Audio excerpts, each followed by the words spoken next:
Kebakaran tuh rumah di Bojonghaur di belakang sekolah MTS RT 1. Video amatir milik pegawai Desa Neglasari memperlihatkan satu rumah kontrakan ukuran 8 x 14 meter di Kampung Bojonghaur, Desa Neglasari, Kecamatan Lengkong, Kabupaten Sukabumi terbakar pada Kamis malam 22 Mei 2025 sekitar pukul 19.15 waktu Indonesia Barat. Melalui pesan WhatsApp Kapolsek Lengkong, AKP Bayu Sunarti Agustina mengatakan, dari data laporan tertulis kejadian ini diketahui oleh ketiga anak Siti Sophia, penghuni kontrakan, yang berawal melihat asap keluar dari sela-sela plafon langit-langit rumah. Seketika ketiga anak tersebut berlari keluar rumah, api sudah terlihat melalap atap rumah. Warga sekitar yang mengetahui kejadian bersama petugas keamanan gabungan langsung lakukan pemadaman seadanya.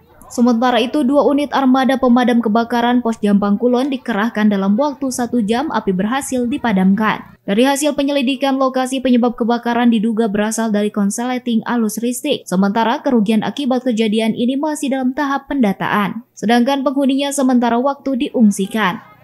Dari Kecamatan Lengkong, Kabupaten Sukabumi, Iqbal Bakar, Tim Liputan MGS TV melaporkan.